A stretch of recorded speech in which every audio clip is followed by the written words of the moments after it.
Welcome to the Asking the Experts podcast, where every day is a good day to ask a question. This podcast is provided by the Adaptive Silviculture for Climate Change, or ASCC Network, which is a collaborative effort to establish a series of experimental silvicultural trials across different forest ecosystems in the United States and Canada. In each episode, we bring you up-to-date findings from natural resource professionals who are conducting applied research related to climate adaptation and ecosystem management. We hope that platforming these individuals and their work will lead to a more widespread understanding of the importance of climate adaptive management and improved ecological outcomes in North American ecosystems. Thank you for tuning in.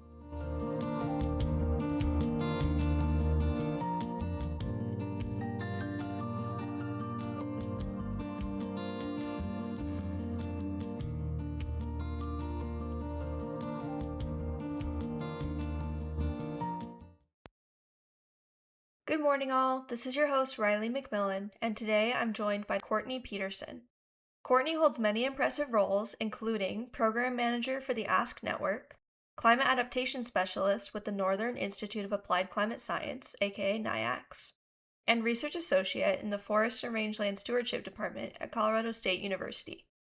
Most of Courtney's current work centers on translating ASCC Network findings into outreach and training resources, primarily for natural resource professionals. Additionally, Courtney coordinates and instructs a course for the Advanced Silviculture for the Practicing Forester Certificate, which is an online program offered by CSU that provides forestry professionals with advanced contemporary knowledge for making sound, science-based management decisions within the adaptive management context. I'm really excited to chat more with Courtney today and learn about her work as it relates to climate adaptation and natural resources. Thank you, Courtney, for coming on the podcast today. Thanks, Riley, for having me.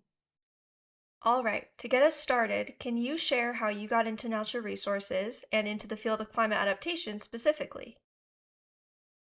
Sure, I would be happy to. I love this question, just like Linda said on her podcast. It's always fun to learn how people get into the fields that they're in, and it's always this fun story. And so for me, I grew up in Colorado, and my grandparents had a cabin in Grand Lake, and it's in the middle of a lodgepole pine forest that we have watched change since I was a little girl, with the mountain pine beetle epidemic and then huge fires like the East Troublesome Fire that have gone through and had these really drastic impacts on the forest I grew up loving and seeing and enjoying as a kid. And so that sense of place first was really strong for me in terms of being excited about the forest, loving to play in the outdoors. And so all of that was influential in going into natural resources later on in my career. And so I ended up wanting to be able to do something about the mountain pine beetle epidemic and ended up going to Colorado State University. I was in the Human Dimensions of Natural Resources department, which at the time was Natural Resources, Recreation, and Tourism with a focus on conservation biology, I think. But I was really interested in environmental education.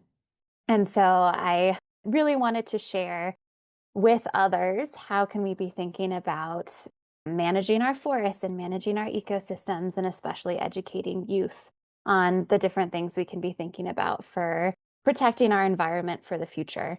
And so I ended up getting an internship with the Colorado State Forest Service, and that was a great pairing of both the environmental education side as well as that forest science side, and really bringing in that forest management perspective. And I loved being able to share with others through that internship with the Colorado State Forest Service. It was a conservation education student hourly position. And so a lot of it was talking with private landowners and talking with school groups, doing teaching about forest ecology and the mountain pine beetle epidemic, and all the things that we were learning from the management we were implementing on the ground.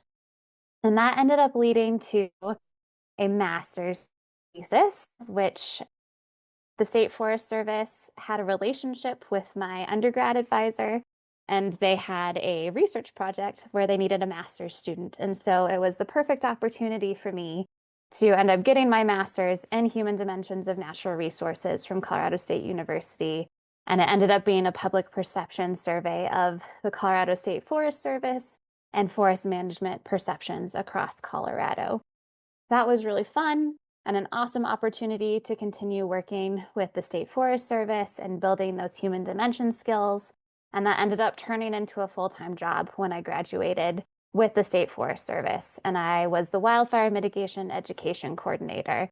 And so I did a ton of things with like, how do communities become fire wise? And really think about creating their home ignition zone and defensible space and creating community wildfire protection plans and thinking about things like ingress and egress and overall community neighborhood protection plans for thinking about wildfire events. I was really involved in Fire Adapted Colorado. And so all of that was really fun. It was a great way to work with private landowners and others in the fire adaptation field. But I really wanted to get back into the climate adaptation world. So this position at CSU came available in the Forest and Rangeland Stewardship Department to help coordinate the Adaptive Silviculture for Climate Change Network. And that was with Dr. Linda Nagel, who was the department head at the time. She was my direct supervisor. And when that position came out, I was really excited because, again, it was this opportunity to pair my forest knowledge with my human dimensions background, but really get back into that climate change adaptation space. And so I was lucky enough that I got the position. And so I went from coordinator to program manager, and I now manage the ASC, or the Adaptive Silviculture for Climate Change Network, where we are testing different adaptation options and responses to climate change and these forest ecosystems across the US and Canada. And at the time I did my interview, the director of the Northern Institute of Applied Climate Science just happened to be giving a guest lecture at CSU, and he was one of the co-principal investigators for the ASC network. So he sat in on my interview and decided that I would also be an awesome team member for the Northern Institute of Applied Climate Science, which basically is providing tools and resources to managers to help them incorporate climate adaptation into their planning and management. And so I get to do both the experimental side with ASK, where we're testing these different climate adaptation responses within this experimental silvicultural context. And I get to do the training and convening and working with natural resource managers to help them learn how to incorporate climate adaptation into their planning and management on the ground. So it's really cool to get to do both sides, still interact with natural resource managers, and provide those tools and resources for thinking about climate adaptation.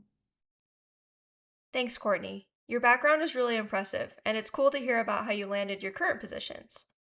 I appreciate how throughout your career you've had the opportunity to take on different roles in the research and science communication pipeline. I bet your experience as a researcher has really guided your education style and that it helps you convey research findings with non-researching professionals. I think people tend to believe that you can only do one or the other, either research or communication, but personally, it makes a lot more sense that those two fields be integrated, since knowing firsthand the research being conducted better prepares you to share those findings with others, and to answer difficult questions that may be important to your audience. So, given your academic and professional experience, I think you'd be a great person to define for our listeners what adaptive management is in the context of natural resources. Can you share your thoughts on that and expand how some organizations like ASK apply an adaptive management framework? I 100 There are a lot of definitions about adaptive management. And so in the context of natural resource management, some key components when we're thinking about adaptive management include that it is an iterative process where we are learning by doing. We're gaining a bunch of feedbacks and new information to constantly be able to evaluate and reevaluate our actions over time. And then there's a key monitoring component. So how do we know if what we are doing is working?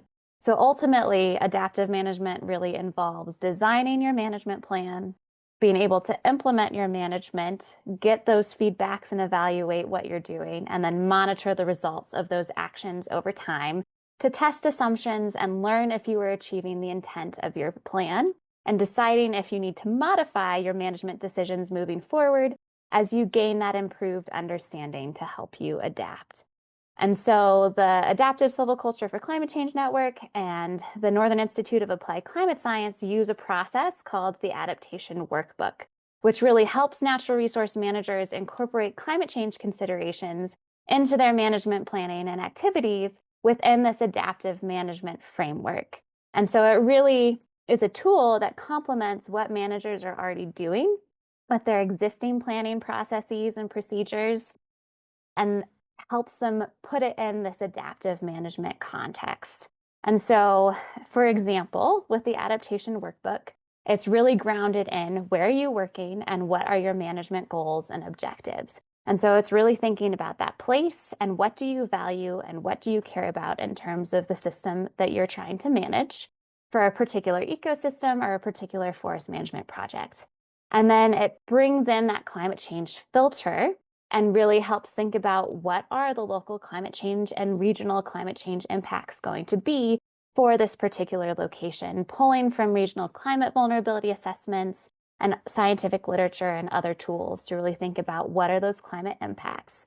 Once you have that information, here's where the first piece of adaptive management comes in, is it's really important to know, given all those climate impacts, is it still feasible to achieve your management goals and objectives? So there's that key step in this process to evaluate and reevaluate your management goals and objectives given all of those climate change projections and what those local impacts are going to be for that particular place. And then you can use that information to come up with your adaptation actions using different tools that are available. How are you actually going to achieve your goals through what you decide to implement on the ground? And then again, that last step is really important where that monitoring piece comes in. And so that last step of the adaptation workbook process is to monitor your adaptation actions to know if they are successful at achieving your goals and objectives and addressing those largest climate change impacts and challenges, and also taking advantage of any climate opportunities. And so it really is this 5-step adaptive management cycle where we can bring in that climate change filter within this climate adaptation concept to really think about how do we want to achieve our desired outcomes for this particular place. And so that's just one example of an adaptive management process that can be used to really think about climate adaptation and bring in that climate filter. And I think several aspects of adaptive management are really evident in this approach, including that there's an acknowledgement that there is uncertainty with climate change, and we don't know what the future is going to hold, what those climate projections are going to be that actually play out in 50 or 100 years. So we have to be really adaptive in what we're implementing on the ground. We have to be able to be flexible in how we continue to plan for the future, because as things continue to play out on the ground in the future, we might have to change what our actual adaptation actions are with what we're implementing and what we're not. We're also using that iterative learning to improve our understanding to try to reduce that uncertainty into the future. And there's that integration of that monitoring piece so that we can continue to improve what we're doing to achieve those desired outcomes, make sure we're achieving our goals and objectives, and really maintaining those values on the landscape under a changing climate into the future. Awesome. Thanks for providing that definition and outlining that framework. I like how you highlighted this concept of iterative learning or learning from doing. I think that the iterative and flexible framework of adaptive management can, in a way, bring a lot of hope to managers who may be operating under more traditional or rigid paradigms. Because when you perform adaptive management, there's room for uncertainty and for mistakes. There's room for failure, even. And there's an understanding that plans will need to be adjusted, and usually there's systems in place to make those adjustments feasible. To me, adaptive management recognizes the gray area that exists in social ecological systems and helps managers to plan for outcomes that might be in that gray, especially in regards to the actions they merit. However, I recognize that this way of thinking, of allowing for uncertainty, might be concerning for some managers. So, my question for you, Courtney, is how can interested managers get started with climate adaptive management or adaptation planning? Are there any tools or resources you'd recommend folks check out to become more acquainted with the adaptive management framework? Yes. The best thing to do is to just get started. And there are all kinds of groups and organizations that you can reach out to that will help you consider how to incorporate climate adaptation into your planning. So, for example, the USDA Climate Hubs are a fantastic resource. They cover every region of the United States, as well as the US affiliated Pacific Islands and Hawaii.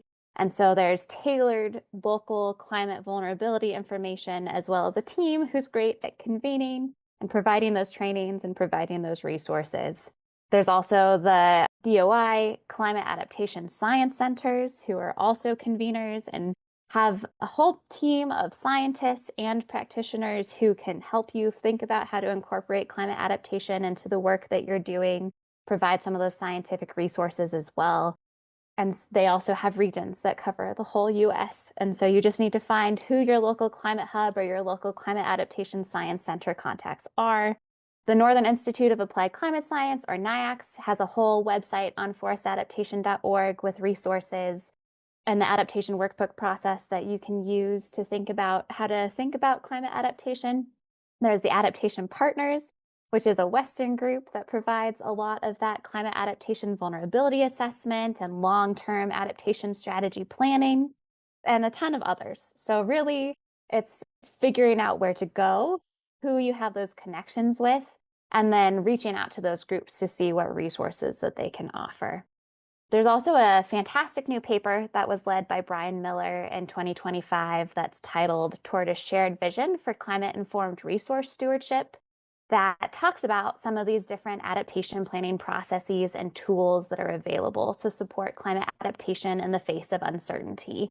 And so it's a great resource to compare and contrast some of the different frameworks and approaches that are out there. And basically, the key thing from this paper is that you have to get started and pick and choose the framework of actions that resonates the most with you. And so we're not lacking for resources or tools or frameworks. The key thing is navigating which one you want to use and knowing who can help you think about adaptation for your local and specific context. And so this paper does a really good job of outlining where these different frameworks can be helpful and useful and where they may apply. And so we know that there is a range of emissions pathways we could potentially follow depending on human behavior.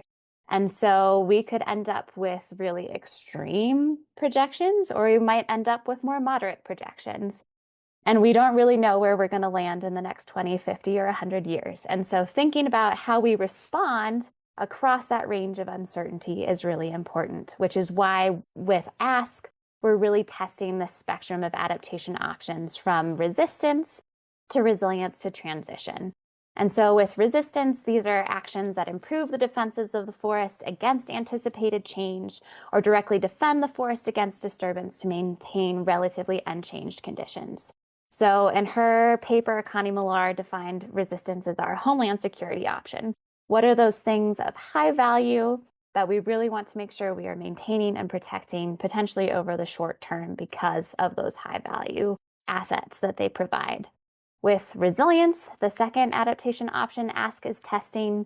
We're looking at actions that accommodate some degree of change, but encourage a return to a prior condition or desired reference condition after that disturbance. So resilience is our rubber band adaptation option. We are allowing the system to experience those disturbances, but then hope that what we're implementing allows it to really quickly bounce back from those disturbance events. The third option is transition. So these are actions that intentionally accommodate change and enable ecosystems to adaptively respond to those changing and new conditions. And the key thing with transition is that we are intentionally facilitating change to something that still provides those key values and helps us meet our management goals, objectives, and desired future conditions. And so even though the ecosystem might look completely different, it still achieves those values that we want from the system into the future over the long term under those extreme climate scenarios. And then ASK also has a no action control, which is basically given that climate change impacts all forests. Under the no adaptation action, forests are allowed to respond to climate change in the absence of direct silvicultural intervention. And so it's really serving as this control treatment, knowing that we can't have a true control because climate change is affecting all of our forests globally. There's also other frameworks that use accept as one of their adaptation options, like the resist, accept, direct framework. And basically, is accept is where managers allow ecosystem composition, structure, process, or function to change autonomously. And so basically, these different adaptation options are ways we can think about how we can direct or accept the trajectory of our forests moving forward under changing climate to really think about that range of uncertainty and those range of potential future conditions. And so then the question really is, how do you take these broad concepts and apply them on the ground? And so that's always where the fun part comes in, is we have all these conceptual ideas, we have these big tools, but then those adaptation frameworks are really where we can start to think about how do we take these and apply them through our silvicultural actions or different tactics through our management and our management planning and our implementation. So things like the adaptation workbook process and the NIACS menus of adaptation strategies and approaches are really great tools to do this work. And so again, with the adaptation workbook, it's providing that climate filter for managers to incorporate climate adaptation into their planning and implementation. And so groups like NIACS provide workshops and trainings that can help walk natural resource managers through this process using their real world projects. And I do a similar thing with my students in the course that I teach at Colorado State University, where they're using a local project that they are actively managing in their work, or that they recreate within, or that they love to go to. So it's a tangible forest where they are, again, thinking through what are the climate impacts going to be, and what are the actions they want to implement, and how do they know if they're successful through their monitoring into the future. And so there's a lot of lessons learned from both the ASCC network, from the NIACS adaptation workshops, and then things that we can start to continue to incorporate into trainings and outreach materials to provide managers with ideas around the spectrum of options for how we can translate these broad resistance, resilience, transition concepts into specific actions on the ground. And then again, paired with those adaptation workshop process are these menus of strategies and approaches, which are basically topical lists of adaptation actions for different resource areas that help managers move from their broad ideas to those specific actions and express the adaptation intent of their actions through what they're trying to do. And so, just like menus at a restaurant, you pick and choose the strategy and approach that works best for you based on your goals and objectives and your local context. And then you can choose and combine different adaptation strategies and approaches to achieve a desired outcome. And all of these are resources to basically select the appropriate action based on your unique location and management goals and objectives. So those are just some examples of different tools and how interested managers can really get started in thinking about climate adaptive management and where they can go to really incorporate those adaptation actions into what they're doing on the ground. Great. Thanks, Courtney. I will link the resources, organizations, and publications you mentioned in the show notes. And I also recommend to anyone tuning in that if you haven't already, you should check out the first episode of this podcast, which features an interview with Dr. Linda Nagel. In that episode, she expands on the RRT No Action Framework and on ASC's application of it. So, I find it really interesting that you mentioned we have almost a surplus of tools and resources out there related to climate adaptation and adaptive management. I think you're right. There's so much information about climate change out there, but getting people connected to that information and comfortable using it and talking about it can be a huge challenge. Lately, I've observed that people are perhaps less fearful about considering climate change in their management, and more so just unaware of how to do that and the resources that could direct them. Do you agree with that sentiment? And if so, are you or any other organizations you know of doing work to bridge that knowledge gap? Yes, I 100% agree with that. And it's definitely, in my experience, the area where we could have the most improvement when it comes to climate adaptation is being able to be better at telling our story, because people are interested, people are excited, And it's really, they just don't know where to go to get that information or how to navigate the plethora of adaptation frameworks that are out there. And so everyone, when they reach out, they also want a more consistent and easy to find database of examples or case studies. And they want to know where the demonstrations are and where the local climate impact information is and what adaptation actions have worked and which ones have not. And so there's a ton of groups that are out there providing those resources and tools, updating our climate vulnerability information, providing those examples of adaptation on the ground in a whole bunch of different contexts. And so people just need to know where to go to find that information. And so there's, all those questions. What are the adaptive management experiments taking place? What are all the forest assisted migration trials that are happening? And there's all kinds of different groups that are doing that work on the ground with their information in all of these different places. But some of the helpful tools are things like the Great Lakes or the Northeast silviculture libraries that actually talk about here are examples of these silvicultural management actions that are being taken and how they address different climate impacts. The Northern Institute of Applied Climate Science has a fantastic demonstration database. It's forestadaptation.org/demos, where you can go and find a whole bunch of different ways that natural resource managers across nonprofit, tribal conservation, federal, and private sectors are thinking about adaptation and what it can look like on the ground. And they've used the adaptation workbook process and they've pulled from menus of strategies and approaches and are testing those adaptation actions in their own management contexts. So that's another great example to see what other people are doing in different natural resource sectors and for resource areas. There's also the Climate Adaptation Resources Toolbox, which has a whole bunch of demonstrations of adaptation examples. And so there's a lot out there. Again, it's just where do you go to find exactly what you need? The other thing that I also think is fascinating is that a lot of what we're doing is anecdotal and not necessarily captured in the scientific literature. And so it's also harder to find. And so it's really important that we have these platforms where managers and practitioners who are doing this work and learning what they're doing with their on the ground monitoring can share those stories and really highlight what's working and what's not. Because the whole point is that we are learning by doing in this adaptive management context. And so we have these examples for future managers to try of what worked and what didn't work based on what we're trying on the ground within this climate adaptation context.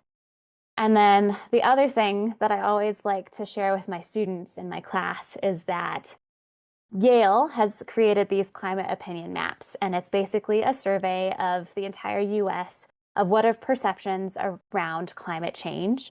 And the question that always gets me and makes me think about what are we doing wrong is that there's a pretty high perception that climate change is happening, but there's a pretty low perception that scientists and natural resource managers think that climate change is happening because we are not communicating with our private landowners or with the publics that we are working with that we think climate change is happening and how we can be actually adapting our management on the ground.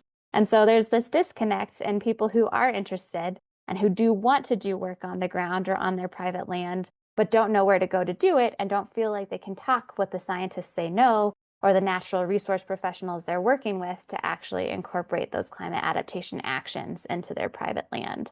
And so that's another gap we have to be trying to address, as well as this disconnect between private landowners and our natural resource managers working with them so that we're actually all on the same page and effectively communicating our story and what we're doing with our adaptation work. Thanks for sharing that, Courtney. It seems like there's a lot of folks involved in this work of trying to reduce this disconnect between the resources and the people and communities who need them. Based on your response, I have one follow-up question. Do you see any possible pathways for scientists and science communicators to become better advocates for climate change and the importance of climate adaptive management? How could they better share their story? That is a great question. And I think a lot of times we're afraid to just talk about climate change or climate adaptation, especially if we have those one-on-one conversations with a private landowner when we're talking about a management plan. but we can still talk about what they value, connect around those values, and talk about how we are seeing those impacts play out and those disturbances play out for their particular landscape and how it affects those values. So if the private landowner is really into fishing and they're a big angler and they're used to finding this particular fish in their stream on their property, we can talk about, oh yeah, I love to do that too, but also we're seeing these increasing stream temperatures, which are causing these fish populations to not be here anymore or not thrive as well, or the populations are declining. And here's some things we can be doing about it. I'm thinking about all the ways we can restore our stream banks and add some of those thermal covers and all those different awesome adaptation actions we can think about employing.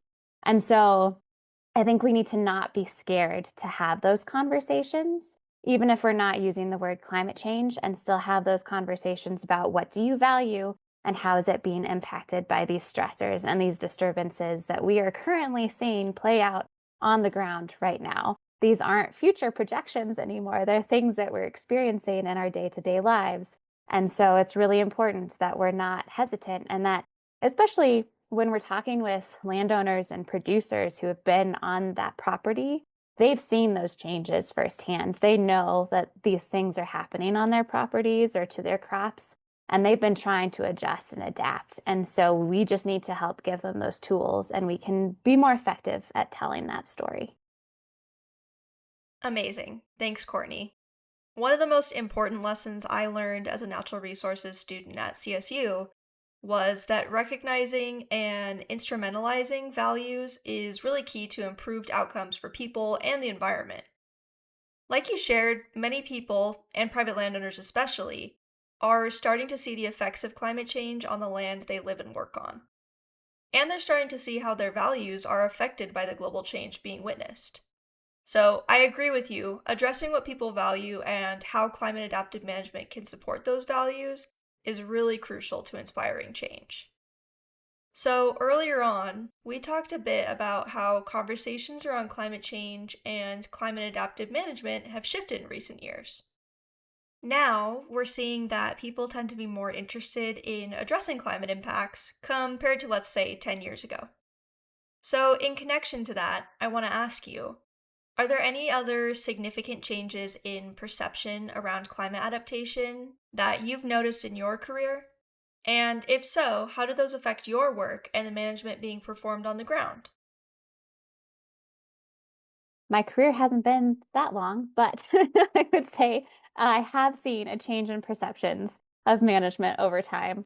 And so, managers, especially when we started doing our adaptive silviculture for climate change workshops and I was doing NIACS trainings, they'd be really hesitant about trying transition strategies because they seemed too novel or too extreme or too risky. And there were too many things in play with creating a novel future adapted system that we are thinking about for those more extreme long-term climate projections. However, now managers have kind of flipped, and instead of being worried about transition strategies, which people are really excited about, and they want to be trying more of these novel and sometimes wild or crazy adaptation actions, or they have been doing it and are realizing, oh yeah, this is a transition adaptation action. Now managers are more hesitant to implement resistance strategies because why would you try to resist what we already know is happening on the ground when we're seeing these impacts play out? And isn't resistance futile? And that's more of the question that we start to get from managers when we're doing these trainings and workshops. However, I think that's why it's really important to remember that each adaptation option or concept has a really important role to play, and it's really valuable to consider this full spectrum that we have to pick and choose from based on what we're trying to manage for and why. Because we still don't know what the future will be. We don't know which emissions pathway we're going to go down or which climate scenario we may end up seeing play out because human behavior is really unpredictable. And so it's really important that whatever we choose to do, if it's resistance, resilience, or transition, we're starting with what are our management goals and objectives and what do we care about and what is that desired condition we're trying to create to achieve those values and objectives when we're thinking about those climate adaptation actions. because there might be a threatened and endangered species in our forest that we're really trying to preserve into the future. And so creating that novel ecosystem condition may not be what that threatened or endangered species needs. So it's really important that we're maintaining those current conditions on the ground using resistance adaptation actions for that threatened and endangered species. And it's also important to know that what we are doing already can be climate adaptation actions. We don't have to try the wild and crazy ideas because sometimes what we're already implementing is climate adaptive, and we just have to be able to articulate why and what our intent is for how we want to achieve that climate adaptive future condition. And so when I'm in these workshops and trainings, I'm really trying to emphasize having the full spectrum of options to pick from is really important because you have to connect back to what are your goals and objectives and what are you trying to achieve based on what your starting conditions are. Thanks, Courtney. I appreciate that. And I've seen something similar at university where people are very interested in those more novel options. Whether that's like forest assisted migration or conservation and reclamation using goats, there's this fascination with the next new treatment. And I second your feeling that there's some pessimism going around about our ability to resist change and the futility of trying in the effort to protect the ecosystem services we value. But it's worth noting that sometimes the tried and true management actions are really the most effective at tackling change, and that it's okay to stick with what we've been trying if it's working to meet objectives and is projected to do so in the future. So, we're nearing the end of our time, but I wanted to mention, Courtney, that I am really inspired by your passion and attitude about climate adaptive management. Your work in the field brings me a lot of hope for the future, and I'm confident that it'll do that for our listeners as well. Given that, I'd like to hear more about what motivates or inspires you to keep doing your work. Is there anything that drives you to keep researching and keep communicating about climate change? Thanks, Riley. There's a lot that keeps me motivated and inspired about climate adaptation work. But I think the first thing is that, in a way, all climate adaptive management is all experimentation because we are trying to apply these conceptual ideas to really specific situations on the ground. And that's going to look different for every location and context based on the ground conditions and management goals and climate impacts. And so we are constantly learning by doing and providing future managers with ideas around what works, but also what doesn't. And how can we adapt moving forward into the future? And so the innovation and creativity of managers implementing those climate adaptive strategies is really exciting and inspiring. And it's just hopeful to know that people are trying these things and willing to try these strategies on the ground because of how much they care about the forests and the ecosystems and the resources they are trying to steward into the future. We are also actively seeing climate change projections play out now, and that can be really daunting and depressing. But we also have the tools and the resources to do something about it. So the actions we take are helping ensure we have forests and ecosystems in the future that continue to provide those key values and ecosystem services that we rely on for future generations. And there's a lot of chaos going on in the world right now. I am constantly thinking about what the world is going to look like for my 2-year-old son as he grows up. And working in the climate adaptation space with all of the amazing collaborators and managers who are stewarding our ecosystems into the future gives me hope that we will still have a world where we can thrive. And I was listening to the Ripple of Hope Award quotes from Stephen Colbert. And so when he accepted the 2025 Robert F. Kennedy Ripple of Hope Award, he was quoting RFK and said that while few can change history, everyone has the opportunity and the obligation to push back on the temptation to despair. And so, in my mind, working in the climate adaptation space is one place where we are really creating that ripple of hope for the future. Thanks, Courtney. I really like that response. And I hadn't heard that quote prior to this, so thanks for sharing. Again, thanks for an awesome and insightful conversation today. I've really enjoyed chatting with you, and I hope that our listeners have enjoyed tuning in as well. So, before we end, is there anything else that you would like to share related to your work or otherwise?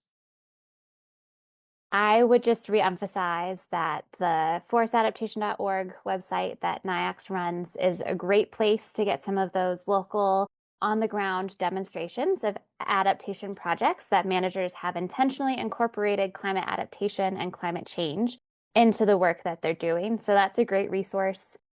The Adaptive Silviculture for Climate Change Network, I would be remiss if I didn't mention that. And they are, again, those examples of resistance, resilience, and transition across these diverse forest ecosystem types across the US and Canada. And so you can see what managers and scientists together are co-producing and thinking about in terms of different adaptation actions across those spectrums. And then definitely check out the different stories and case studies that are shared by the climate hubs and the climate adaptation science centers, because those are other great examples of different resource areas and contexts across the US for those different regions that have those examples of how people are thinking about adaptation and what those local climate impacts are.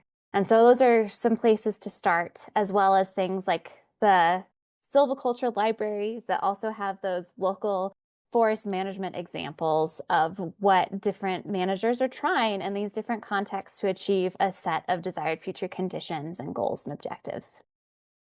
And then again, we face uncertainty in our lives every day, from whether it's going to be what are we going to make for dinner to how are we managing our forests to adapt to climate change 50 years from now.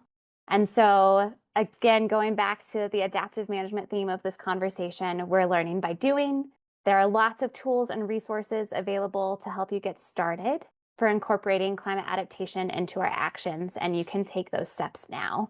So thank you, Riley, for this awesome opportunity to talk about climate adaptive management and to encourage everyone who's listening to keep doing the good work that they're already doing on the ground. It's never too late to get started and to start making a ripple of hope and change. Thanks for sharing those resources, Courtney, and for reminding everyone, including myself, that the most important part of climate adaptive management, and any work in natural resources really, is just taking the steps to get started. That brings us to the end of our episode, so I just wanted to say thank you again for being on the podcast today and for sharing your expertise on climate adaptation. Likewise, I want to give a big thank you to all of our listeners for tuning in to today's episode. Due to some life circumstances, I'll be taking a break from recording at least into the near future, so a new episode will not air in 2 weeks. Please check out earlier episodes if you hadn't had the chance to yet, and provide me with feedback about any content you'd like to see in the future when I'm able to return to this project. I've really enjoyed having the chance to talk with you all about climate adaptive management and to share some of the awesome knowledge held by experts in the field. Thank you again for tuning in, and have a great week, everyone.